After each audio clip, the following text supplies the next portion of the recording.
Hey there everyone, welcome to today's video. Today is Holy Thursday. We'll have our Holy Thursday Mass tonight at 6:30 p.m. and we'll have the washing of the feet to celebrate the ordination of the very first priests and the solemn celebration of Holy Thursday Mass. And then we'll have prayers starting right after Mass. We'll process over to the social hall and there's a beautiful altar and everything set up. We'll repose the Blessed Sacrament into the tabernacle that we have down there, and then adoration will go on until midnight. And just such a beautiful day of celebration of Mass, beautiful day of celebrating the priesthood. Today we'll also have 8 a.m. morning prayer and invite everyone to join us for that, and right after that is when we'll actually set up the church for Holy Thursday and in the garden in the social hall. So if you're able to join us, it'd be fantastic. 8 a.m. And then right after that, we'll start setting everything up.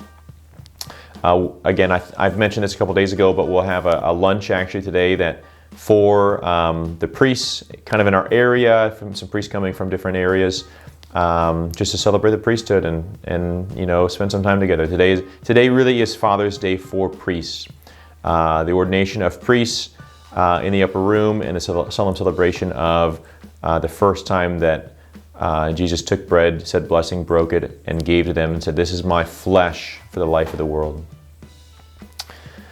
So again, chaos is about to ensue.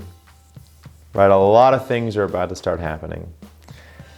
My guess is for your family too, right? A lot of family members are coming into town. You're going to be traveling. There's a lot of liturgies that are going on. You know, life doesn't really stop. Something I think we can see that Jesus does, you know, at the Last Supper, Judas gets up and leaves Mass early. The first time that someone leaves Mass early, and they die a terrible death afterwards. So please never leave Mass early. One of his friends greatly betrays him. Right? Chaos ensues in that relationship. Jesus embraces the chaos. It's because of what Judas does that everything plays out. He embraces the chaos. He goes into the garden and is asking for his 3 closest friends, Peter, James, and John, to just simply stay awake with him for an hour. And they can't. Right? That relationship, chaos ensues. Jesus could lash out at them, but instead he embraces the chaos. The soldiers eventually come and get him.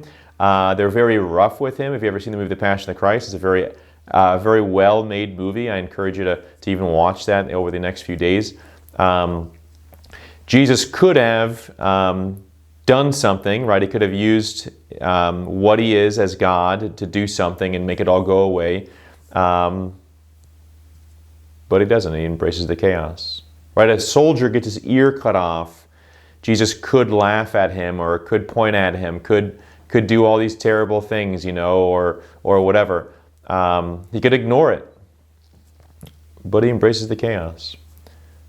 Tomorrow he'll be brutally scourged. He could have done something about it, but he doesn't. He carries his cross. He could have done something about it, but he doesn't.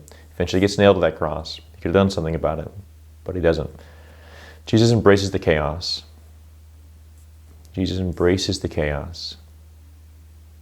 Sometimes that's very difficult to do.